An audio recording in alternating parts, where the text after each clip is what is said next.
Welcome to We Enter the Chat, where no topics are off limits.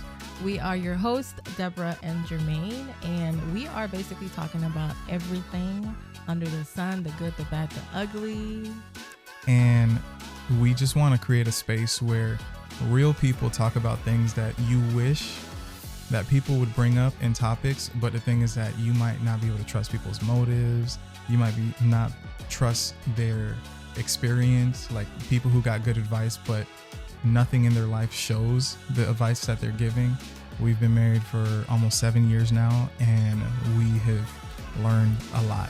A lot, definitely a lot. But this topic is going to be very interesting, and I'm so excited for you to dive into it. And without any further ado, let's just jump right in. Yeah, it's a quick one, but it's packed with so many things. You just start the episode with some ominous laugh. Okay, so this guy right here next to me swears that I put a pew pew to his head to marry me. And I beg to differ, because I'm the type of person that, like, either you do it or you don't. Okay, I'm not about wasting my time. Like, I've been through enough, ups and downs with situationships to know that I don't got time to play. But I wouldn't go as far as to say that I put a pew pew to your head. That's all. You can say that, but I remember vividly you going up to my mom, going up to my dad. I don't know which one, but one of them at least. You were definitely told them, tell your son to hurry up and marry me. I'm like, yo, I just met you, like, and this is crazy. Less than a couple, like just a couple months. Super fast. It was definitely fast. We got married we got engaged after 6 months of being complete strangers, and a year after being complete strangers, we got married. Don't try this at home. Yeah, don't do that unless you know what you're doing. Which obviously we did. We knew what we wanted. Thank God, he did propose, but I don't remember this conversation, and I tell you this all the time. But you've lost your right, because I am the iCloud of the relationship. You don't ever remember the stuff, which is actually kind of strange for a woman to not remember. Well, you remember things. It's just I tend to remember them a lot more than you do. I feel like if it's important to me, then I'll remember it. But that should have been important to me, and I don't remember it, so it didn't happen. If I don't remember, it didn't happen. All right, so like tie this into. How do you know on your side, how did you know I was the one that made you, like, what made you want to move forward so much? Like, what's the difference? I don't even know, but I think the thing that really separated you from other people, I feel like it's like the go-getter mindset, or the like changing, like, let's say if I don't like something, you'll like immediately stop doing it. Like, that's just like a small example, but like just this, like the fact that I'm seeing that you're willing to try, and you're willing to like make things work, and you're willing to like just grow. That's one thing like we always both agree on. Yeah.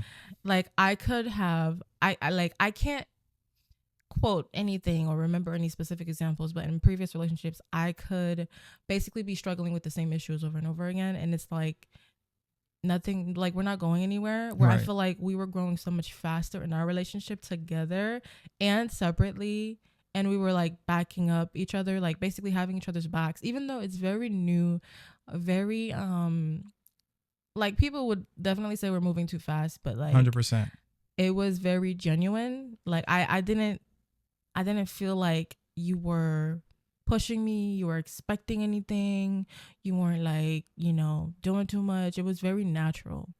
I think that's like overall like the biggest thing. Like it was very natural. It was genuine, like the whole relationship. So I think that ties a little bit into like boundaries. Mm-hmm. And just on the sense of that, let's just put it like we didn't even kiss until after knowing each other for 3 months. That was all him. Yeah. So things like, have you ever met a guy that was like, yeah, we ain't gonna kiss? I'm like, you gay? What's wrong with you? Like, do you not like me? Like, gay is crazy. That, I mean, you don't want to kiss a woman, so it must be something else, right? No, but I made it clear I wanted to. The only thing is that I just wanted to focus because I was kind of in a similar place. I've been in other relationships, situationships, and I'm like, I want to make sure to take intentional steps for this relationship. Like I had already decided that this next relationship is the one. So it wasn't like I was going to marry, like, thoughts are us. It's just, I had to make sure to take steps forward to take this next relationship seriously, in a sense where it's like, imagine if all the resources I invested into other relationships that weren't going anywhere, and I kind of knew it just based off of the foundation of it. Imagine if I took a relationship that serious and, with intentionality and all that stuff. So I think boundaries really helps because it forced us to have harder conversations. Like when you're not touchy-feely from the beginning, you're now forced to talk to the person. Yeah, when and you get to know them. You and can't escape. Nothing is clouding your judgment. Nothing. There's nothing. No soul ties, no nothing like that. So you're stuck with who they are. And then when you're presented with a problem, you get to see how they react to exactly it. Which is where I think how you were saying, like whenever you would have like a pet peeve or something, I would be like, yo, that wasn't even that serious to me. Like, oh yeah, if you don't like it when I do that, I'll just stop doing that. Like that's it. But the thing is that it was also reciprocated, which allowed me to want to respond more, because it's so much easier to change when the person next to you is showing you all the signs that they're willing to do those things. Is very important. Yeah. And I think that's one of the reasons why a lot of couples don't survive, whether they're married already or not, or trying to pursue a serious relationship. Like if both parties are not on the same page, regardless how much effort, how much counseling, how much anything, it's not going to work. But it's okay to not be on the same page. How willing is that person? Like, how willing are they to try to get to that same? And are they showing patterns that shows that? So, yeah, yeah, for sure. But 3 months is crazy. I'm sorry. No, I'm still like 7 years, 8 years, 7 years. I don't know. We're almost later. 7, yeah. But together 8 years, almost 8 years together, and I'm still mad. Yeah. And I feel like the coolest thing is that we never really had a dating phase, because we weren't like dating. We approached it as a friendship, even though that's kind of like a little touchy, because some people are like, oh, well, your spouse is not your friend. I'm like, yeah, that's honestly, that's another podcast, because I actually want to dive deep into exactly like how the scenario went with our relationship, kind of like the timeline, so people can actually like understand, like, and not to compare our relationship to other people, because some people will take 3 years and that's their business. Me personally, that's not mine. That's not my calling. But if that's how long it takes you to be comfortable and get to know someone before you say I do, then by all means. But once again, it's always a thing of, because most people think that, because I had it in my mind to get married, I needed to be with the person for 5 years. But the truth is 5 years doesn't mean nothing if the things that you needed to talk about, you don't talk about them even after 5 years. Because you're so busy doing other things. So, yeah. So quality over quantity. If you meet someone who the biggest questions that you have, it could be about kids, it could be about career ambitions, and you see that you're getting the responses to the biggest questions, there isn't really much reason to not move forward if you've dealt with the biggest issues. So, and that's another thing that we did. We tackled the difficult topics at the beginning, very early on. Yes. And I'm talking about like difficult, like you don't even tell your best friend, because you're thinking like, am I still going to have a best friend after I tell you this? No, and I'll go there just, in general, because people need this, like, but I'm talking about topics like abuse. That also includes sexual abuse, not just for women, because men go through the same things. Any health issues. I'm talking about if you had multiple partners and you got STDs, anything that can put the other person at risk too. They should definitely know about that. Because that's the thing. Like a lot of people make it to the marriage part, but the thing is that the things that like derail them and make them go towards divorce or separating, it's just that they get hit by a truck. And the thing is that if you actually give someone a fair chance at knowing what they're getting into, I'm telling you, like 9 times out of 10, like, do you not know what people normally do with when it comes to exes? Like, you know what they call what You would do dudes all of this for your exes, and you can't even do that for me. like, or even like dudes are like, oh, I could save her. I can save her. Like what Captain Save a Hoe. It's like, no, not a. no. But the No, thing I'm is that saying I didn't know we were. You know. look, I mean, Okay, it is what it is. It's okay. Look, so if people are willing to do these things for relationships that aren't worth it, imagine you who's trying to take steps towards doing something serious. Might as well walk into a relationship with no secrets, with no baggage over your shoulders, nothing where you have to look over your shoulder every 5 minutes. Let the person know everything up front, and then you'll be surprised on how they reciprocate. Just from you communicating at a certain level, now they're left with a choice. Either they can run or realize that, dang, he just put the standard so high. So I either have to dip or communicate at that same level. And then you end up finding out that you're not the only person who had a past. You're not the only person who's went through things. And you set up the relationship to have a standard of communication from the beginning. So that way no one can just come through on some, oh, you don't even know. I was with him 2 years ago and he told me. Yeah. I know. He tells me everything. So that way. Yeah, you don't want things to be a surprise in your relationship, because that is another way for arguments. Excuse me. That's another way for arguments to start. Like when somebody else tells you details about your own relationship, that's so embarrassing. That is so embarrassing. Oh my goodness. And check this out. Look at the track record of life. Imagine how many times you've tried to keep a secret and you end up finding out that it comes to the light anyways. Mm-hmm. You try it. It doesn't matter how deep you bury it, how many tracks you try to cover, it always shows up. Mm-hmm. At least even if you're one of those super pro secret keepers and only a piece, and then you try to cover it with more lies, but just it's so much more work to do that. And then you rob yourself of the experience of being able to have a quality relationship where your communication is unmatched. Because the thing is that what we do is not, it's not like a magic secret. We just actually apply the things that people talk about. Like even when it comes to arguments, if we tell you the things that we've called our premarital counselors for, only once, but oh my God. yeah, tell them about that. Just the like 5-second version. It's gonna look like a joke. Yeah, like, no, they're gonna yeah, it's so bad.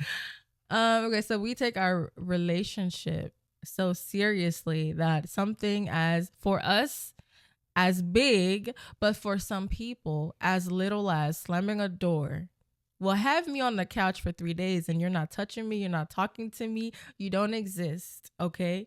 And he had to call the counselors because I'm like, what you mean? Like you my slam wife, a door? she don't want to talk to me. Absolute, the highest level of disrespect. Yeah. Because the thing is, once you start being comfortable doing certain things, and then you're going to start punching walls, you're going to start throwing glass, you're going to start doing so much stuff to the point where other people are now in abusive relationships because they ignored the first yellow flags. Yes. And you get me? It's like it can become very dangerous. So we pride ourselves in doing things like, I remember when we first started dating, we had like this volume knob scenario where when any of us was getting too loud, it's like, okay, can you just like, because ain't no turn reason it down to be like getting up, and we're not even yelling yet. Yeah. Like we don't yell at each other, but it's like when it gets to a place that it's like, okay, I can feel that you're getting a little hot, a little too hot for me. Can you please bring it down just a little bit? Yep. So yeah. So we have standards for sure. Yeah. So those things really help you, because every big problem that shows up, it's never just a big problem. They always start small. Mm-hmm. It's always a small thing that you just overlooked it, or not even overlooked. You just allowed it to be swept under the rug. You don't deal with it. But if you can deal with most of your problems at the seed form while it's still tiny, you'll find yourself out of so many issues, because now you realize that do me and my wife have disagreements? Like, of course. But the thing is that when we go about it, our disagreements, they're full of so much respect. They're full of so much love. They're full of so much listening that you're like, wait, first off, the person's not mad at me like that. They just, something happened and they don't want that to happen again. So are you listening to what they're saying? Like, yeah, they said something that might have offended you, but it's like, are you willing to like, wait, oh, you just want me to stop doing that one thing? Oh, literally, I could have fixed that last week, but you'll never hear those easy solutions when you're at the top of your lungs, when you're slamming doors. Now the argument, you forget why you was really mad. You just know that I need to keep being mad until the other person apologizes. But now the other person is also offended and the cycle continues. And you're not communicating effectively. And to add, the cherry on top, you guys brush it off and then go sex it off. And then the problem is never solved. And then now the next time it comes up, bigger and bigger. It gets bigger. You just keep putting things under the rug, keep sexing it off, and then you end up in divorce and you wonder why. Yep. So now for people who might be single, incorporate some level of boundaries. Once again, I know it's like 2025. A lot of things are more normal than they used to be, less traditional. But I would just say this. Incorporate boundaries as fast as possible. Let's say you're already living in third base. Try to intentionally be like, yo, like we're going to try to stay at first base until we fix these issues. And that will give motivation to both parties.